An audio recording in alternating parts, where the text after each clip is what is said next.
Hey, what's going on? Welcome to the Mile High 5 podcast. I'm Doug Cunnington, and we have a great co-host today, Rusty. How are you doing? Doing great. Excited to be here, Doug.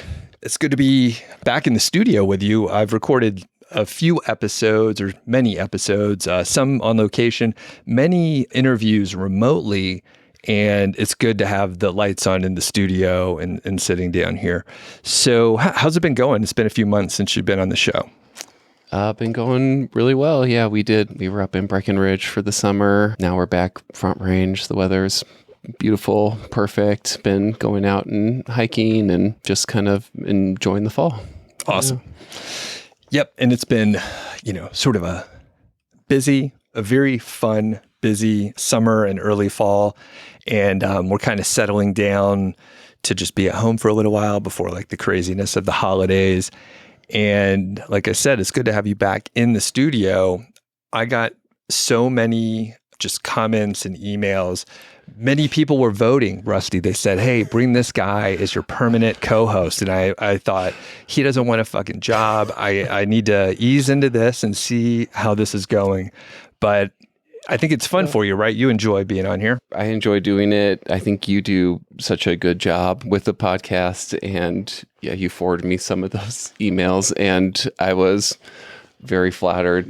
My concern as a fan is that I'm going to screw up the show coming on, or also just like there'll be some weird random comments and some weird corner of the internet just with these sort of things you see online. So I'm glad that people felt like I had added some value to the show. For sure. And you're going to do some heavy lifting today. So one of the tricks as a podcast, runner as I am, is to bring smarter people than you and people that can kind of, like I said, do the heavy lifting. So today it's going to be a fairly, I think it's a sort of in air quotes, a serious topic. It's a dense topic. So we're going to do our best to keep it light and entertaining. It's kind of like the Mile High version of Deep Thoughts with Jack Handy from Saturday Night Live. Indeed. Yeah. And it's going to be about ethics and philosophy. And I think when we sort of peel it back, it's like how to live better. And I probably took that from you as we were talking about what we were going to talk about and preparing. And you have phrased it in a really smart way. And we'll get into some of the details later. One of the things that I've alluded to several times was this prairie dog situation in the neighborhood and the HOA. And HOAs are so rough. So I've been sort of knee deep in, actually shoulder deep. Knee deep is not that deep. Shoulder deep in HOA activities. And it's been about 6 months, 8 months, something. It really flew by, and I ended up spending dozens of hours on it and a lot of interaction with people. I know you've mentioned it a few times on the show, but I've also, every time I've seen you in person, it feels like it's come up as well. So I feel like you've been kind of concerned about this issue, and hopefully this episode will be a chance for you to kind of get some of those things off your chest and your mind and things like that. And I appreciate you listening to to those. And I wrote a monologue essentially, so I'll go through so I can lay the context and the foundation for this episode. And essentially this situation is what brought me around to think about this dense topic of ethics and like why people do what they do. And I'll just read this as well as I can. And then we'll let Rusty ask some questions for clarifications for things that I missed or just whatever curiosities you had. And then we'll talk a little bit more about the specifics of ethics and that sort of thing. Did I miss anything, Rusty? Because like I said, we've worked on this episode a little bit. So no, maybe I could just tell people why I'm here talking about philosophy and ethics a little bit. It was one of my majors in undergrad. It's also a topic that have a lot of interest in. As some listeners might recall, I was an attorney, and especially when you're in law school, a lot of these kind of more philosophical ideas come up in the course of studying and learning about the law. In addition to that, since retiring, I've gone back and kind of read some of the greatest hits of these philosophical works. So it's something that I feel like has added a lot of value to my life. It's a topic that, I've studied formally and informally, and happy to talk about it. Did you read some of those greatest hits before college and stuff? Were you into this as a hobby on the side as a young boy? I really wasn't. My brother would read, in high school, he would read actual philosophical stuff. I took one class. It was Intro to Ethics, and they did a lot of, I think our book was called The Meaning of Life Through Film. And I'd always enjoyed movies, and you'd watch, I remember we watched The Truman Show with Jim Carrey, and we would talk about kind of some of the philosophical concepts and ethical concepts expressed in that. And I was this is so fun. This is, without realizing it, these were the questions that I had about life, and, some of the things that I had just been interested in discussing with friends, watch a movie and have maybe a little bit more than just a superficial discussion about the movie, talk about the underlying idea. So that was kind of, I think, what got me hooked. And then philosophy is basically a story, the story of human thought, starting from the ancient Greeks to modern day. And so you get a little taste of that story, all the parts of that story by studying ethics. And then you're kind of I actually want to hear the whole story. And so that's where, that's what the journey that the philosophy major took me on. The film aspect is a great way to sneak in the idea. So it's it's entertaining, and then you're layering that on top of it. Yeah. Pretty smart. Yeah. And we might do something similar today, but I think by talking about The Good Place a good amount, because 100%. I think if I was studying philosophy again now, or I'm sure anyone who is studying philosophy now watches The Good Place, and The Good Place comes up in class conversations, a good amount, just because they pretty much nailed the philosophical discussion while also being one of the funniest shows ever made, in my opinion. So it's so good. Yeah. Okay. I'll try to read this. I worked on saving some prairie dogs in the neighborhood.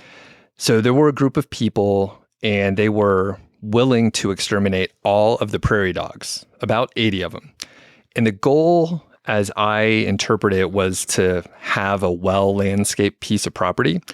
And the prairie dogs often damage vegetation. They eat the grass and just whatever else they could eat. They don't love everything. They don't like weeds. They only like the landscape stuff that people put in. And these are typically non-native grasses that you find in lawns and landscaped areas. So they ate up all the expensive stuff and none of the weeds. And then there's invasive weeds that kind of take over in the void. And then those just spread like crazy. So some of the people that were willing to exterminate the prairie dogs took over the majority of the HOA board. So it was a whole situation where I think it seemed fairly calculated. And it's interesting how it all took place, especially when you're looking back and kind of seeing how everything happened and when. And it's a little bit crazy. So the board voted to exterminate on a fairly short timeline. And that's when about 20 households started to get engaged to try to save the prairie dogs. And I think there's about 250 or 260 in the entire neighborhood. So 20, small number, but we got involved pretty quickly. I was one of those 20 households. I'll skip a lot of the details these HOA meetings were just fucking rough.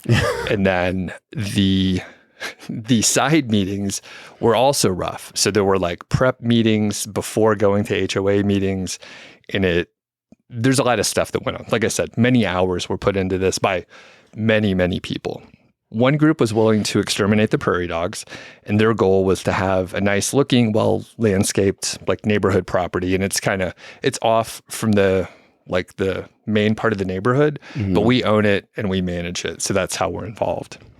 So one group wanted to conserve the prairie dogs 100%. Essentially, this group wanted to replant native plants and grasses, and there was actually a GoFundMe set up, and about, I can't remember, it was like $5,000 to $7,000 that was raised. So pretty solid chunk of money.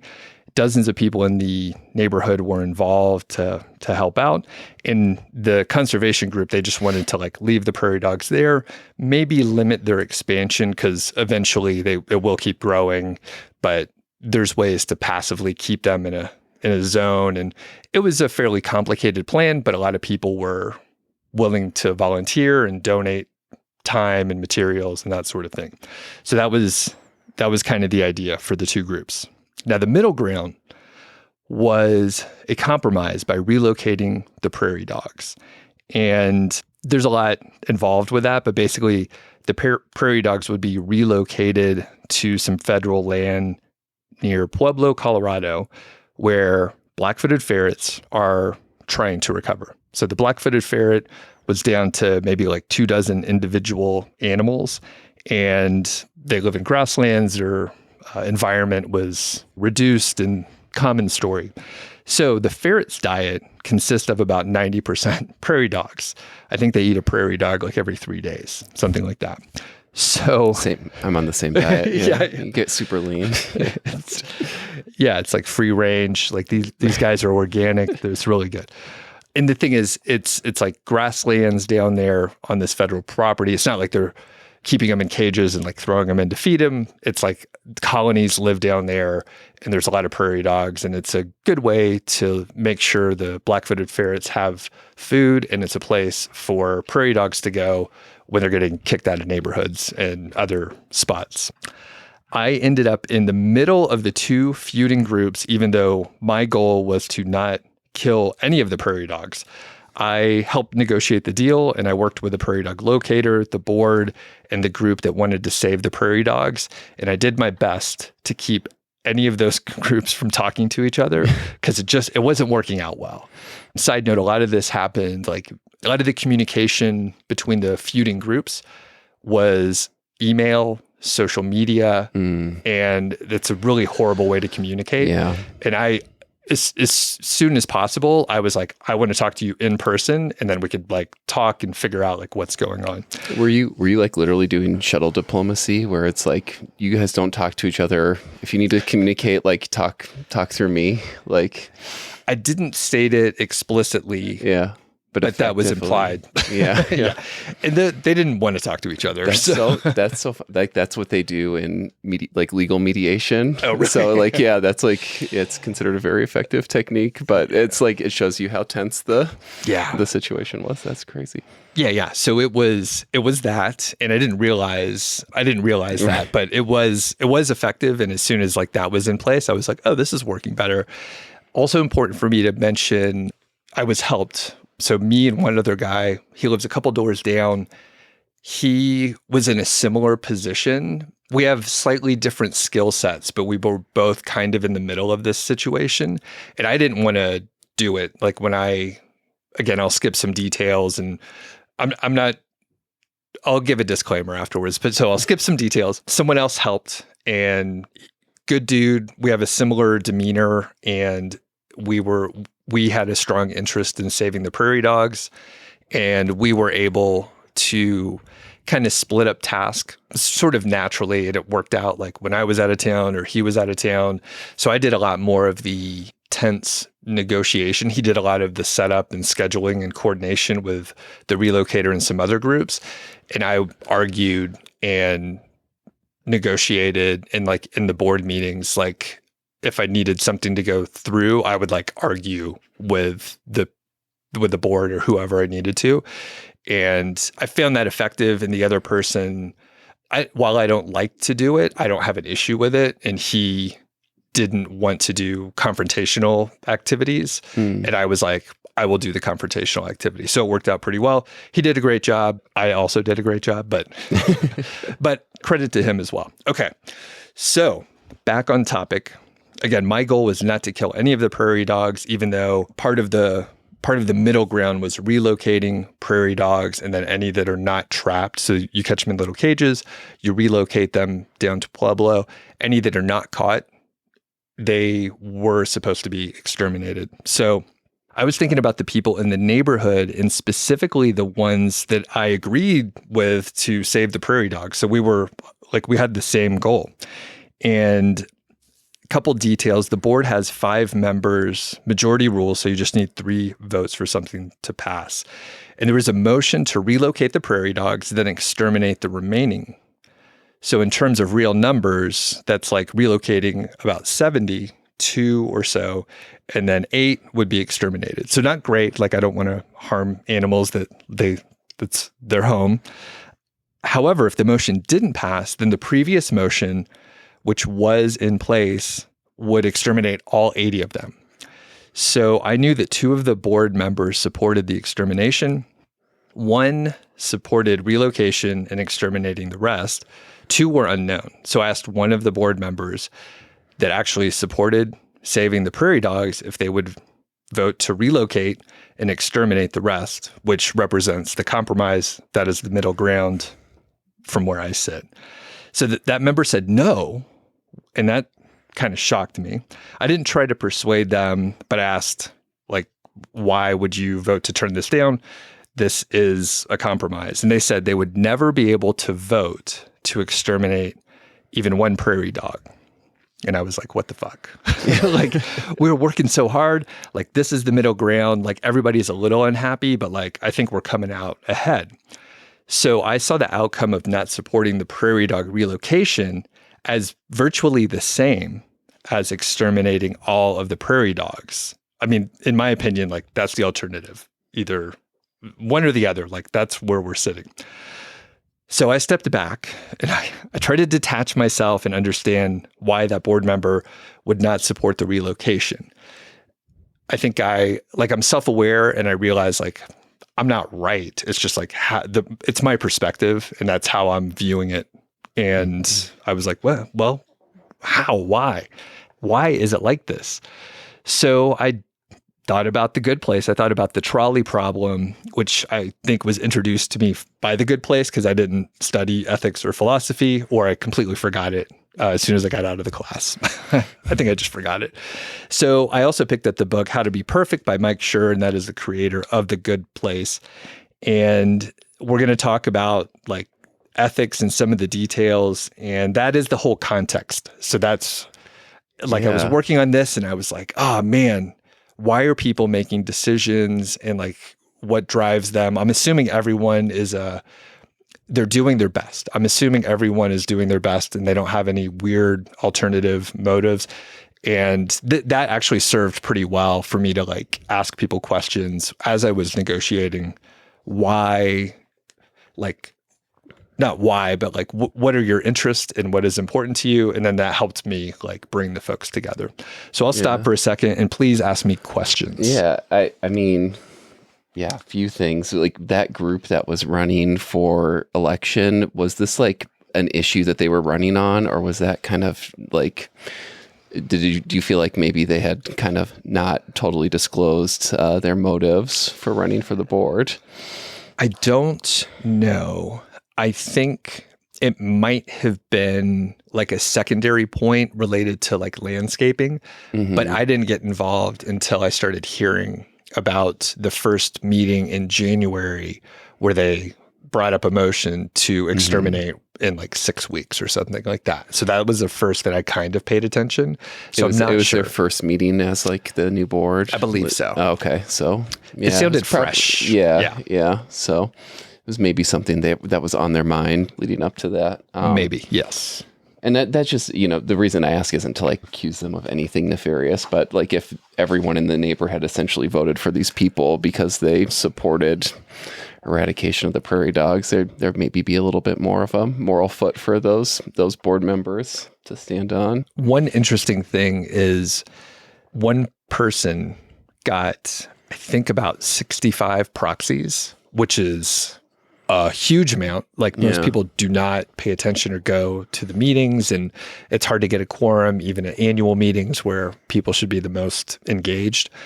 And then another person who ended up on the board as the president, I think had maybe like 15 or 20 proxies. So just with that, they were able, like they could sway the whole thing. Like it didn't matter how many people showed up because it was only going to be, I'm just making it up, but like whatever, 20, 30 people, and then like 100, or not 100, but like close 80 proxies. Yeah. So when you say those meetings were rough too, like, I mean, was it just people were not being very civil in their discussions, to say the least? I'm also trying to be careful. I don't want to like throw you under the bus with your neighbors, to the extent they listen to this. A good place for the disclaimer. So I'm explaining everything as I interpret it where I sit. These are my neighbors, and I think... And you don't want them coming over with like pitchforks in the night after this episode's released. Yeah. Yep. So I'm being... Yeah. So generally... sorry, what was the question? Oh, like, were they civil? What you said, the meetings were rough, but I was like, it was just like lack of civility, not making any progress, that sort of thing. I mean, we've all been involved in meetings like that, I'm sure. Right. So, yeah. Yep. So it spans from that where people were rude, and some other part, I mean, just from a meeting perspective, like people would talk too long, they were not facilitated well. So instead of like having a strict 3-minute limit, and I've heard it was even worse in the past. So people would talk for like 20 minutes and like completely trash an agenda. Like you don't cover everything. And I come from a project management background. It's like, have a time limit, like run the fucking meeting. Like this is not rocket science. Like if you don't need input from people, like if they're repeating, like turn off their mic. Like what are we even doing? So there was a good chunk of just like poor facilitation. And then the other part is, I think it became like people had personal issues with other folks. So it was like lack of civility, and then also just people being mean, and personal attacks, like, not staying on the issue. Yeah. Right. And as one other side note, you didn't do that in project management. That's not a technique they teach you. No. It's you get in there, you get people real mad. Yeah. You put them in start making fun of their moms, and then they'll all come and agree with you. Yeah. And we had many of these meetings this year were in person, and they were like in an unair conditioned room that was too small. It was like this is a psychological experiment at a college. So they're like, all right, let's put them in there. Hot box them, get them really irritated. Yeah. Do you remember not feed them for like a day? Yeah, make sure they're hungry. Make sure it's like 100 degrees, and make it too loud, but don't make the fan work. Like we want to make sure it's running, but blow hot air in there. It was fucking a disaster. So just thinking of it being a psychological experiment, it would be perfect if someone just videoed some of this stuff. So it was rough.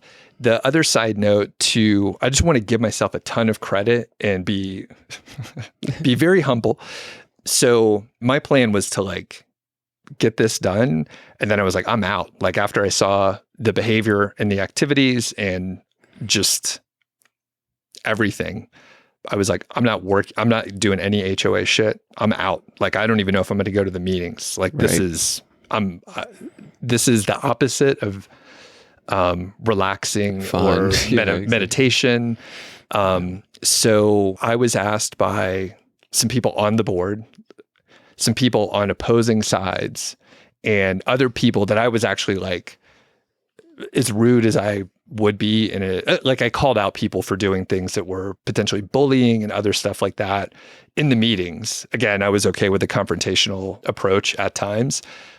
And people from each group and other people that I had called out in the past, they've asked me to run for the board, which I think shows that I haven't, like I'm trying to stay as neutral as possible while like sticking up for whatever I think is ethically like the route that I want to take. But I think like I'm a good person to be on the board because I don't want to be on the board and I'm not going to do it. And I'm out after this thing. So any thoughts on that? Oh, I did. I mean, it definitely lends some credibility to your perspective. And I think it speaks to how you you handled the situation. And also, I mean, people who are listening to this episode are probably deep into Mile High Fi, and I think we see that you keep like a level head, and I don't think you're really like calling out people a lot or getting super confrontational, which is one of the things I really appreciate about this show too, Jack. So now you're getting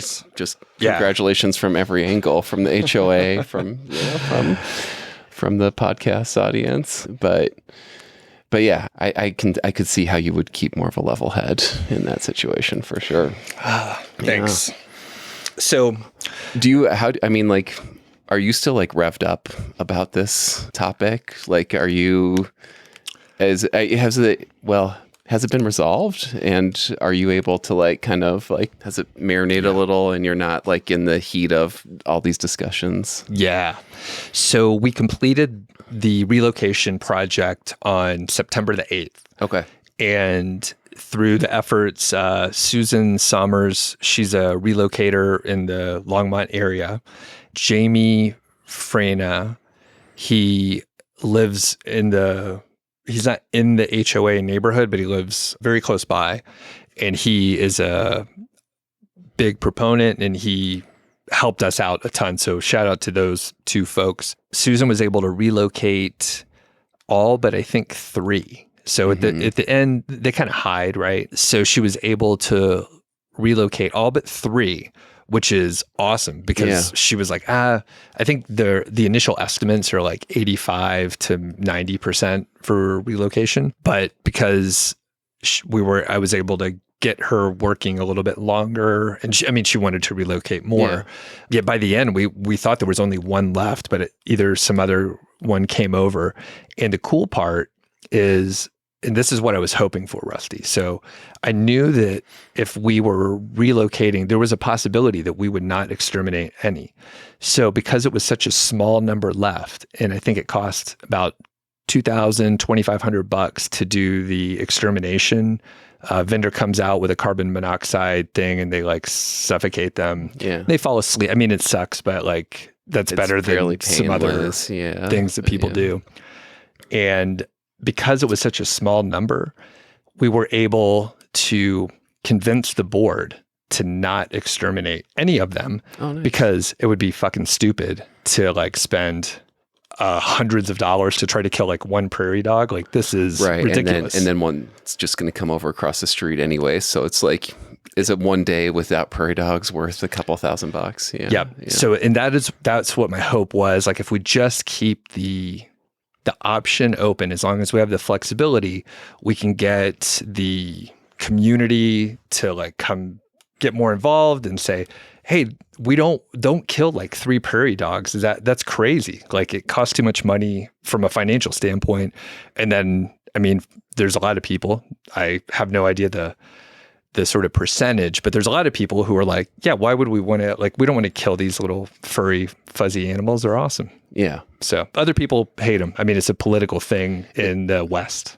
Is that where you're coming from? It's just like, these are like kind of that kindness and care for the animals is like, you know, it feels kind of cruel to be just slaughtering them when they're not doing anything other than what nature designed them to do. Right.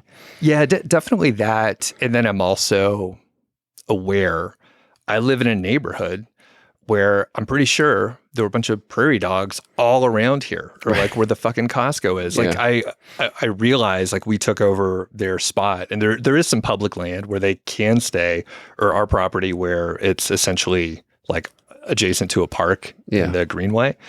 So as open space, even though it's still whatever you guys own it. So, yeah. So the answer is yes, while I realize that like all the conveniences that I have are at a cost to the environment and the other animals. So I'm trying to do what I can, understanding that I'm part of the problem and everyone in the fucking neighborhood is part of the problem. Like, we took over the space that they live. So as much as I can, that was my thought.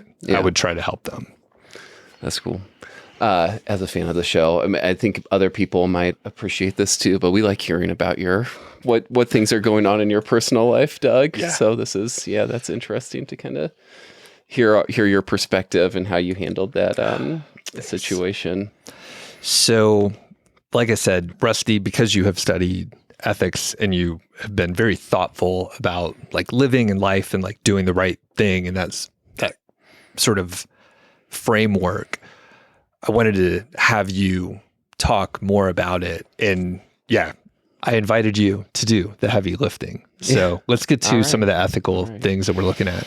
Flex my philosophical muscles. Yeah. So, I mean, one of this will all be like a little bit, I guess, superficial, as it has to be for, a short podcast. So anyone who's like an expert in this topic, please don't be offended. I'm trying to just provide some kind of like general overview principles. So one of the things you learn kind of early on in those Philosophy 100 classes is like the three main schools of ethics, which are, there's like the deontological, which is a fancy way of saying rule-based ethics. And the most prominent philosopher in that is Immanuel Kant, who was a German philosopher. And then the other big one, which I think is probably like, to the extent there was a race of competing schools of ethical thought, the one that won is utilitarianism, which seems to be the most widely adopted and in use in like Western culture today.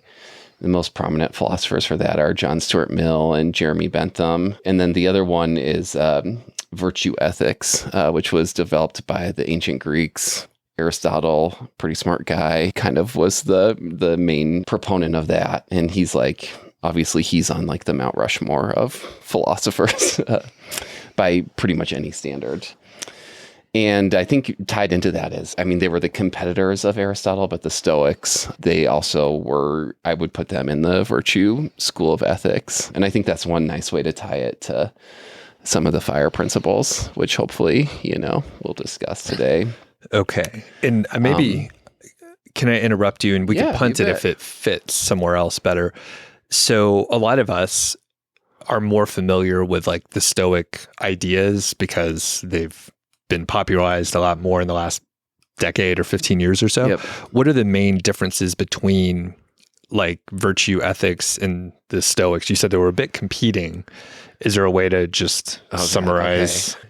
There probably is. I have like I have a little bit of like a rusty recollection of that, but they both came up with like the logic. They both developed like the discipline of logic. They came up with two different systems. Aristotle came up with syllogistic logic, and the Stoics had propositional logic. And they were both kind of developing the idea that you could use principles of like rationality to understand life. And then the big thing about virtue ethics is, and how it contrasts with the other ones. So deontological is rule-based, utilitarianism is outcome-based, and virtue ethics is character-based.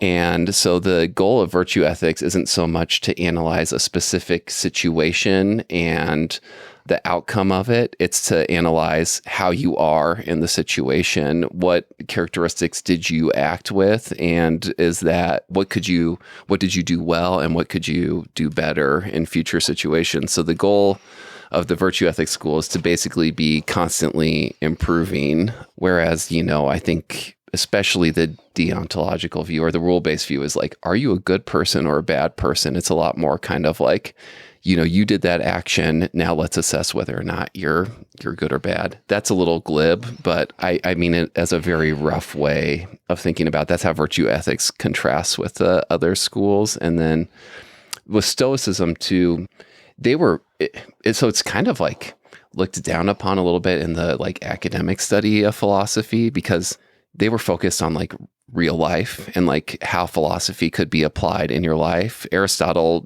engaged in metaphysics, which is like, how do you explain the nature of the universe? And his metaphysics were much stronger than the Stoics. And for that reason, philosophers, or, like people who study philosophy kind of like, take Aristotle a little bit more seriously than the Stoics. But from like a living your life standpoint, and I think it's why Stoicism has had the big resurgence, is they were actually concerned with real life problems. they were at the Stoa, which was just like a storefront. Like that's where the name Stoicism comes from. Is they were not in academia, they weren't in government, they were just like out there where people were living their life, and that's where they were practicing their philosophy and how they got their name. So it's, in some ways it's looked down upon because it doesn't have some of those like loftier ideas that are discussed in philosophy, but I think it's pretty cool that it's kind of latched on and become more popular here in the past couple decades, because it does have a lot to teach you about how to like actually go about living your life. Yeah. Good answer. I mean, I asked you a question that probably could have like a couple books written about it. So that's fair. Right. And it's hard too, because like these are like ancient Greek, ancient Rome. And so like a lot of the full texts aren't preserved. So it's like anyways, it's a very like a complicated academic topic, but hopefully that was an accessible like answer for people. So, all right, perfect. Yeah. So we have virtue ethics, utilitarianism, deontology, main areas. And I think like when I initially got interested, I was like, oh, I'm looking at this from a utilitarian point of view. I'm looking at the outcome, and I'm like, there's a possibility if we go this route, it might lead to the result that I am looking for. Is that a good assessment? Yeah, totally. Okay. And I think one of the reasons why utilitarianism is so popular is because of the rise in economics. And economics, I think, is more based on creating the best outcome. Like, under suboptimal situations, you can't have a perfect world. How do you come up with the best, outcome, or make the most people happy, or generate the most value? Even to such an extent where I was reading a book about like the greatest economists of all time, and the author Tyler Cowen made the argument that John Stuart Mill, the founder of utilitarianism, was essentially the best economist of all time, because he kind of basically set the table, laid all the groundwork for those principles. So I think because of the popularity of economics, especially in the like political sphere, I think that's where kind of that utilitarian thought has kind of prevailed. So I went back and I didn't do all my homework that I gave myself. I didn't read all of How to Be Perfect, the Mike Schur book, which we'll link up to. We can pause so you can finish. Not just one of the other schools of thought that he mentioned was contractualism. And are you familiar enough to be able to talk about it right now? Because I was like, oh, that might fit a little bit more for what I was thinking, because some of them are very closely related. It's just like one is a little bit more flexible is a wrong way to put it, but contractualism comes up a lot in the context of like the law, because it kind of originated from the same thinkers like John Locke and Rousseau, who really influenced the drafting of the Declaration of Independence in the United States. And one of the ideas of contractualism is like basically like what is us as individuals, what is our contract with society, what obligations do we owe to each other, and what obligations does society owe to us. So that first line of the Declaration of Independence, where it's like, we're endowed with unalienable rights to life, liberty, and the pursuit of happiness. Like that's like classic contractualism. I don't think it was called contractualism until more recently. And like in studying philosophy, we didn't read like Tim Scanlon or any of the guys who like Mike Schur references, who are the leaders of like the formal school of contractualism. So I was actually introduced to them through the Good Place, but those older philosophers who kind of influenced them, the social contract theory, definitely did them. Okay. Yeah. What you said, you thought that was maybe a little bit applicable to the prairie dog situation. How are you thinking about that connection? I can't remember. So that's a dead end. Unfortunately, like I said, I was like, as I was reading it, I was like, I think I'm identifying with it for a couple reasons. And those reasons I can't remember, and I didn't write them down. So my brain's rusty now that I'm not working as much. So it's just like, it just flies out my head. The deontological one, so that was developed by Kant. And then I think that's pretty well exemplified by that board member who was like, as a matter of principle, I could never vote to kill a prairie dog. And that's very, that I think that's like almost like textbook Kantian thinking. Kant was like they make a joke about him in The Good Place too. They're like, he was a hermit who like no one liked. And it's like, you read his philosophy and it's like really, it's like, this is really strict. It'd be really hard to be friends with someone who fully embodied this view, where it's like there's no shades of gray, there's no context. It's always like, I live by this very strict set of rules. And I think for that reason, it's hard to get fully into deontology. But it does have, so like Kant had this principle. It's basically like, you should never engage in an action unless you wish that action became what he called a universal maxim. So like a thought experiment for how this works is like, say you have a loan, you've taken out a loan and you're deciding whether or not to pay it back. You create a universe where everyone in that universe engages in the action that you're considering taking. Like you won't pay back. So you say, okay, I'm not going to pay back this loan. And now I live in this universe where no one pays back their loans. Could I go and engage in the initial activity that created this situation? So if you lived in a society where no one paid back their loans, no one would be giving out loans. So you couldn't even act like that.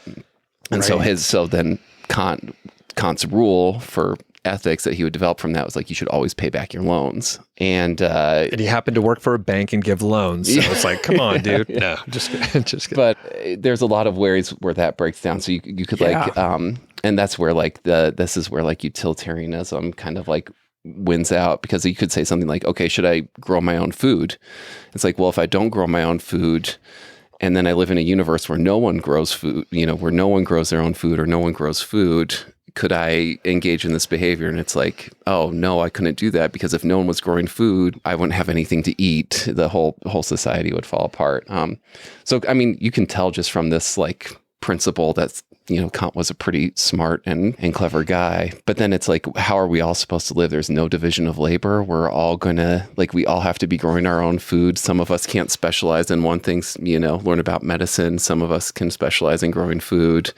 It seems to starts to fall apart and not be a very practical way to live life. And then, the prairie dog situation kind of illustrates that too. It's like, okay, you're not going to vote to kill these animals, but what's the actual outcome of that? Like, you're effectively voting to kill the animals, even because if you don't relocate them, the people who are going to exterminate them are going to seize the day on that issue. So, yeah. Right. Yeah, it's tough. And then it's interesting because, a lot of this is like thought experiments like you described. So you could sort of isolate the idea or the decision that you're focusing on.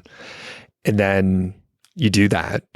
And then you add a little complexity. So like we alluded to the trolley problem earlier. Can you explain it in the probably faster than me? Just the little idea. It was popularized, although I guess maybe not created, by Philip Foot, philosopher. And the general idea behind it is there's a trolley going down the tracks, the brakes stop working, there's a switch ahead, and there's basically infinite permutations of the problem. But it's say it's directed towards two people, but if you can pull a switch and switch the track, it will go towards another area where there's one person. So it's basically like, do you let the train go straight and kill the two people, or do you pull the switch and let it, hit the one person? Right. And then, it gets like crazy. It's like, well, what if the one person is your child? Or what if what if the one person's your enemy? Like, and there's actually a website online, I could look it up, but they run you through all the different, like a bunch of different variations of it, and you vote, and then it shows you the results for like where the majority of people land and things like that. So It's kind of it's a fun, rabbit hole you can go down on the internet. So, and the interesting part is one of the interesting things. So you mentioned the different just scenarios that you could run through. So it starts fairly simple. You flip the switch, one person or two, and then who are those people? And then it changes a little bit. So like maybe instead of flipping the switch, at least in the Mike Schur book, he was like, oh yeah, so you're on top of a bridge above it, and you could push someone to block the track, and the physics would have the same event as the switching of the track. So then you're like taking an active action on the person who will die. And then it becomes much darker Yeah. as you go through these. Yeah. What would you do, Doug? Would you you push someone off a bridge to save 10 other people?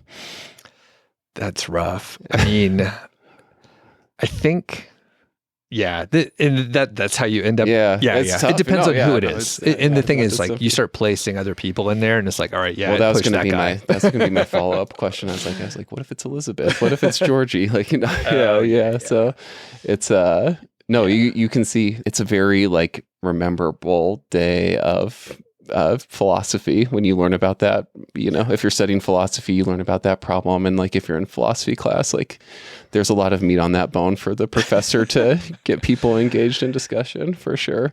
I'm guessing that's probably like that episode of The Good Place is probably played in like every ethics class in every college across the country, because they kind of nailed it, and they had a big enough budget to like put the characters on the trolley and have them actually pulling the lever, and it's like I think it's very funny the way to see to see the characters interact with the situation. So you covered some of the bigger points here, and we'll talk about at least a couple other things. So one, I think you mentioned talking about some of the virtues specifically that we can highlight through the behaviors of some of the folks, including myself. And I think the other part is what we could take away, right? This is a FI-related podcast. Really, it's about lifestyle and whatever kind of thing I want to talk about. And today it's ethics. So I think we'll be able to, through your brilliant mind, Rusty, to like take some ideas from these discussions and like the things that I went through and the whole community around here went through, to like really be able to live better and think about like the decisions we're making, because many of us either we're retired and we have free time to like try to live better and make the world a better place, or we're going to have free time because you will be retiring soon. So let's hit some of the virtues and vices that I may have. So I thought it might be kind of fun. So Aristotle had this list of 12 virtues, and he defines each virtue as the mean between extremes. And so the one I remember like most vividly from reading his Ethics was you have courage, and courage is a virtue. And if you have an excess of courage, you're foolhardy. So, you're not taking any concern for yourself into account. And if you have a deficiency of that, you're cowardly. And so I sent you the list of 12 virtues, and I probably won't read them all here. People can look them up. There's like 1,000 different sources for them on the internet. But I thought maybe it'd be interesting if you had like a few of them that you felt like you displayed or could assess yourself on. And we could maybe, in the context of this prairie dog problem, that'd be kind of an interesting way for people to learn about this. And I guess to preface that a little bit more, is this is the exact activity that like Aristotle says you should engage in, where it's like you go into a situation, you try to act with these virtues, and then after the fact, you kind of assess how you did and try to figure out what you could do better. And I've mentioned this to you before. Benjamin Franklin took this to an extreme where he would journal. He had his own list of virtues that was slightly different, although they both included how much, as one of their 12, like how much they drank alcohol, which I thought was interesting. And so I guess Benjamin Franklin, at the end of every day, he would journal about each of these 12 virtues and how he had done that day, like basically giving himself a report card. So I thought maybe there'd be a couple of these that you felt like you could assess yourself on. So were there any of the 12 that stood out for you on the prairie dog situation? I think one, and this one took some work for sure. There's one that's patience, calm, and temperament. And I think because of the strong emotions involved and the fact that people were upset, and I mean, I was involved and I had my own opinion, but I think just like listening and like, I value my time very much. And I think I explained, I spent a lot of time on things that I didn't find enjoyable, relaxing, or they were literally just like stressful. And I thought about them, like I'd wake up in the middle of the night and it would keep me awake, which is like I don't like that. Well, just even the way you described it too, like you would have had to have patience to sit there and while people were so heated, and to not give up and to keep doing this. And it lasted for several months, it sounds like too. So I would say I would give yourself high marks on the patience category for sure. Thank you. Another one, and I'll give you credit so much, Rusty. You sent over the list, and you also told me like, "Hey, these might be good ones to talk about." So I don't want people to think I thought of I didn't. this. Yeah. I felt like that'd be kind of a big question to like spring on you on the spot too. Like, yeah. So I'll mention two. One is like humor and wittiness, because I think I continually use that on both groups because it's a little diffusing and it removes some of the harder emotions that people are feeling, whatever it may be that day, that time. And everybody has shit going on. Like aside from the thing that we were dealing with, it was like they have other stuff going on. So humor and wittiness, and the other is friendliness. So I'm not overly friendly, but just enough. So it's like not too annoying but social enough to like be able to chat with the groups, and they felt like they could open up. And you weren't going in, I mean, the excessiveness of that would be like quarrelsomeness, and you definitely doesn't sound like you were going in there to start any fights. And I think it's interesting, it's interesting that the humor, it would be one of Aristotle's virtues. It seems like something that isn't as serious, obviously, like, having a sense of humor is almost like the antithesis of seriousness, but I think there are very serious applications for it. My experience being an attorney, being in heated situations, especially if you could like make a judge laugh, like genuinely laugh, I think he's going to be much more inclined to go along with what you're asking him to do. I had one situation, I'll be like super brief. Where I made the judge laugh, and the judge basically like right then ruled in favor of my client. But it was a landlord-tenant dispute. I was representing the tenant. We were trying to negotiate a settlement, and I said I want to do a walk away, which is just basically like both sides agree to drop all their claims, and we just like walk away from the case. And the other guy goes, and this was in front of the judge, and the judge was like, I think we should do a walk away plus they pay $2,000. And the judge goes, what do you think about that? And I was like, I think that doesn't sound like a walk away at all. And the judge like cracked up. Yeah, I mean, it's kind of nerdy legal humor or whatever, but it's applicable. And he's like, and then the judge goes like, why don't you get on the phone told the other attorney, like, why don't you get on the phone with your client and tell him to agree to walk away? And I was like, whoa, I just basically like won the case by making the judge laugh, essentially. So I think there's a lot of wisdom in being able to bring a sense of humor to even a serious situation, even a life and death situation, like it was for the prairie dogs. Yeah. And let's see. Yeah. What from your observation, like do any others? I would give you like the courage. I think it'd be very easy. I would say you'd score well on the courage component of things based on how you described it. I think it'd be very easy to, you definitely didn't go to like the rashness side where you're like, I'm just going to take matters into my own hands and, whatever, right. Go kill these board members who are trying to exterminate the prairie dogs or, whatever, or go relocate them myself without getting other people's consent. And you didn't just hide from the situation too, which I think is something people could do. And I think that's also part of where like being financially independent comes in, is like, I think you probably felt like I have the bandwidth to actually engage in this issue. If you were working 50 hours a week at a consulting firm or, whatever the schedule was back then, it'd be hard to feel like I want to dedicate all my free time to going and butting heads with people on this kind of heated topic. Yeah. In this list, and I know you only know what I've told you about the other people and what they've done, but if you have any observations for those folks, and if you don't, like we could end that portion, but I don't know if there's anything. Sounds like they did not score well on the friendliness or sense of humor component of things. So yeah, I guess there's the temperance one. Did you drink a lot as a result of this?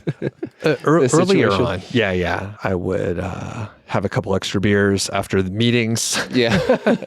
So maybe that's one, unwind. not to pick on you, but maybe, yeah. Yeah. So maybe definitely that's one where you could be like, oh, was I temperate? I don't know. Yeah. And also, I don't know, like that's not one that makes a lot of contemporary lists for chief virtues. It seemed to be a really big concern for people, especially like you think of like the United States 1920s, like the temperance movement trying to eliminate alcohol. So right. Yeah. Right.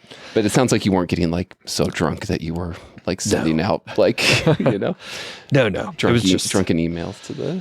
It was all good. The other component of this, I think, is part of what you said, I think, exhibits some of the principles of Stoicism, which are like maintaining a level head, especially when other people around you are kind of getting heated, trying to maintain rationality. The way you talked to the board member who was like, oh, I can never vote to kill a single prairie dog. I think, that exhibited the principle of like, okay, well, let's stay calm. Let's think this through, like what outcome is most likely to happen under those circumstances. And that's the kind of activity that like the Stoics like encourage you to engage in a lot. And they even have like, the modern Stoics will have like life exercises where it's like you're supposed to like basically go out, find a situation like that, like find a situation that makes you scared and basically face it and practice staying calm in that situation. And as a result of doing that over and over again, you'll develop that calmness. You'll develop the ability to kind of stay rational, especially when people around you are kind of getting more emotional. The one time is enough for me. All right. That's pretty good. One thing that I'll mention, and I think it's a good transition to the application for people that want to live better, essentially. One thing that I observed, and like you said, some of the other parties maybe didn't have they weren't as friendly and the communication wasn't as good. So getting away from some of the virtue ethics ideas, just like the communication wasn't really working. And I'll encourage people to communicate and talk to people in person, especially when there's a disagreement. So we see this very easily on social media, and we kind of forget there's a person on the other side. Usually there's probably a lot of AI on the other side at this point, but assuming it's actually like your neighbor, there was a lot of drama in the Facebook group of the neighborhood. So it was from both sides. And I think one of the reasons why I'm so awesome is like, I stepped away and I was like, I am not above this. I want to make sure I want to make sure I see what I'm doing from someone else's perspective, which is why I stayed like kind of in the middle, just in general. And it's so easy to have misunderstandings in emails, even, well-written emails. You could read tone into it that's not there. Social media, especially when it's on display for the rest of the neighborhood, that gets out of hand instantly. It is absolutely a horrible way to communicate. And a lot of this stuff like went down via email. And I mentioned it before, as soon as I was engaged, I was like, we're talking in person, we're talking on the phone, like we need to have a real-time discussion. This can't be asynchronous via email that's going to get all fucked up. So that was key. And I think from a practical standpoint, like people are not as big of assholes face to face as well. Some people are, but no one was. Everyone was trying to do their best. And that, again, that helped me. So assuming everyone was trying to do the best for what they understood in their experience and no one was trying to do anything like with ulterior motives. I think that is kind of just like almost a technique for maintaining the right, because you don't want to, like, you're not a robot. You don't want to just be like, I'm here to discuss this as a math problem, because I think that's not relatable to anyone. You want to exhibit some amount of emotion, but you don't want it to get as carried away as like an email chain or social media can get. So that seems like a good strategy for kind of, again, like finding a mean between the extremes and helping get a better resolution to the problem. Yeah. So those were my couple tips. And as a student of philosophy and ethics, what takeaways can we like bring to the table for people to like either learn more or like from a day-to-day standpoint, maybe journal and think about, pick a few of these virtues each day to review and like, all right, was I friendly? Was I social? Was I funny? Yeah, I think that's one of the takeaways you can have. Like, one of these is like essentially like generosity too. So that I think has more kind of a financial tie-in, and you could be assessing, you don't have to reach financial independence to do this, but along the path you could be like, am I being appropriate generous? Am I being too stingy with my money? Am I being too extravagant with my money?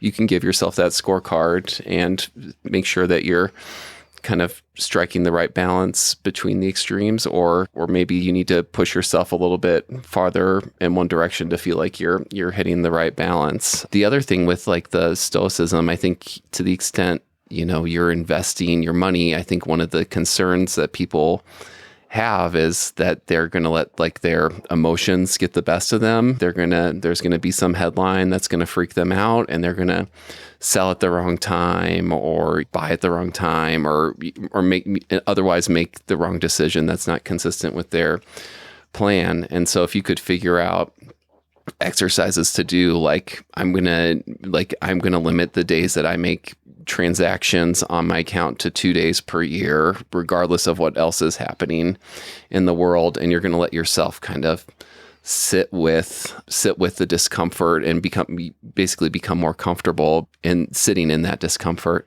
I think that's a very practical skill for an investor to have. I think those are the studies that we know show that the investors who are able to ride out the bumps tend to do a lot better than the ones who try to dance in and out of the market. So if you find that that's a situation that you're in, maybe reading some of these Stoicism books, especially like the more modern ones are very accessible.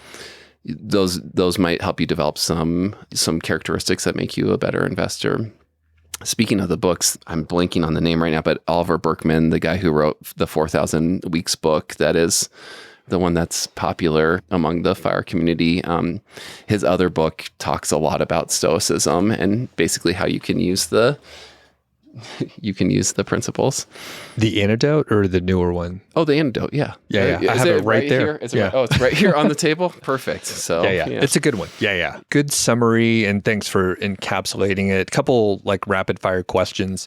So we were hiking yesterday. We were with Carl Jensen, former co-host, and he asked like, oh, what are some books that I should check out on philosophy, and if I want to learn more? And maybe you can give us like 3. Well, I might. Or you give us a big list. Yeah, whatever. Yeah. I'm biased. I think, utilitarianism is definitely like the most prevalent. I'd say the most accessible is honestly that How to Be Perfect by Michael Schur. It's super funny. Yeah. I mean, it's like the question he starts off with is like, should I murder my friend for no reason? It's like, it's like, oh, okay. Hopefully there's not too much debate on that issue in the philosophical community. And then it's like one chapter is like, should I return my shopping cart to the shopping cart return thing or bring it back to the store? So he's just like super funny. And he like actually takes the philosophy part of it like very seriously. It's great. And then the more like kind of in-depth ones, like just a really short one, it's just almost like a long essay, but I think it's like On the Shortness of Life by Seneca, who's a Stoic. That's really straightforward, and that puts in another plug for philosophy. I mean, he's a philosopher, so obviously like he would be pro-philosophy, but he's just basically says by studying philosophy you can become a better person, which again, I like The Good Place, that was kind of like the idea they were playing with, like did these characters become better people because they started learning about philosophy? And so to the extent you're trying to become a better person, studying philosophy can help. And that's an idea that's as ancient as, 1700 years with Seneca writing about it. So any of Seneca's books or Marcus Aurelius, they're very similar. The Meditations by Marcus Aurelius is the other like Stoicism classic. And then because I have this virtue ethics bend, the Nicomachean Ethics by Aristotle, that's his main work of ethics, and lays out these 12 virtues. And it's actually, for being as old as it is, it's still fairly readable. It's not like a beach read, but it's, right. But you can actually understand it. Whereas I think you might hear 2,000-year-old Greek philosopher and immediately think like, oh, it's totally like impenetrable. So yeah, it doesn't sound very approachable, but I take your word for it. And another plug for, The Good Place. If you want to be entertained, just watch the series. They cover a lot. Yep. And then Mike Schur's great he wrote on The Office and he wrote at SNL. And Parks and Rec. Some of our favorite shows. Yep. So funny. And it's almost like he's talking to you. It's written in a super like informal, casual style, and it's funny, like you said. So you could learn while being entertained a little bit, and it covers the dense topics. But for the real nerds out there, you can go to some of the original text out there. All right, one other quick sort of disclaimer. So I told the story as best I could from my perspective.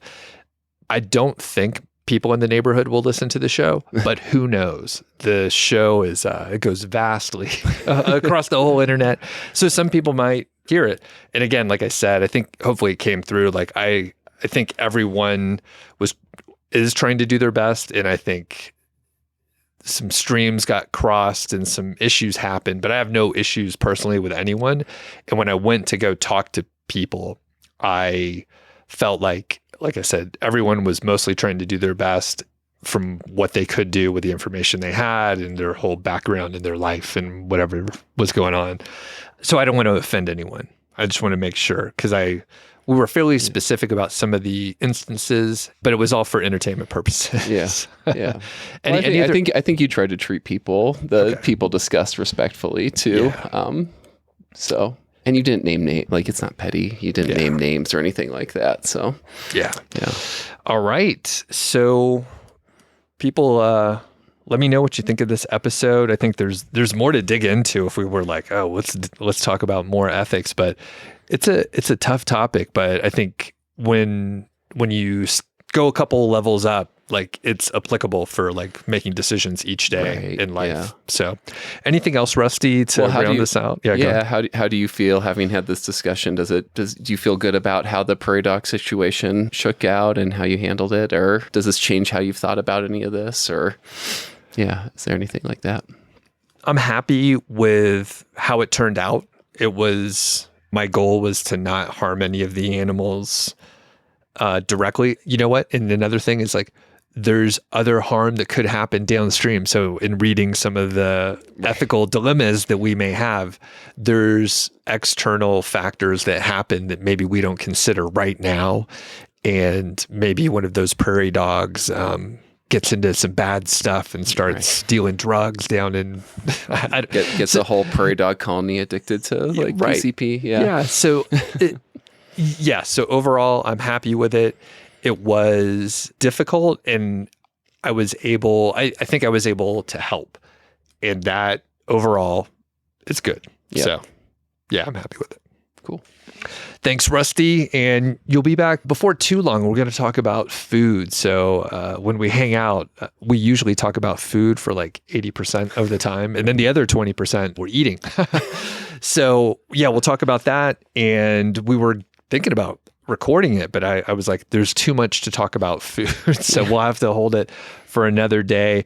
Thanks everyone for checking out this episode. Rusty is under the radar, so you won't be able to find him. You can't connect with him.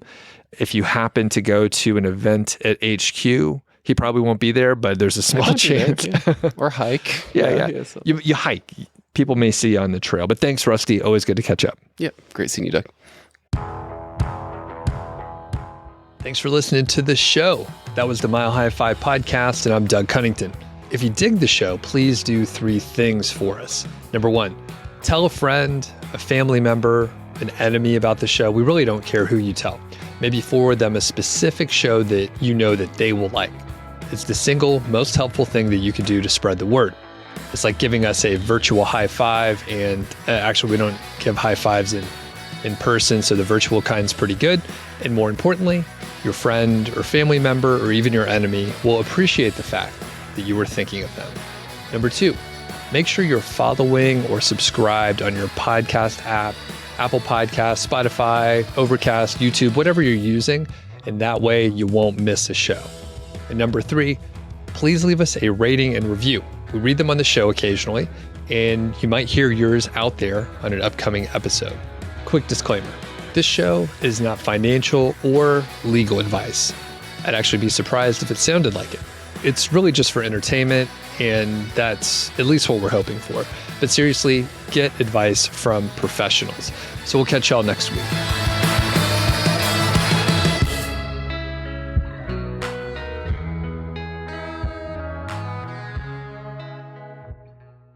Let's talk about shoes. So I think we didn't realize it, but we were walking around and looking at each other's feet, I guess, and then realized we wear the same shoes. So Xero shoes, and that's Xero. Yep. How'd you find these shoes initially?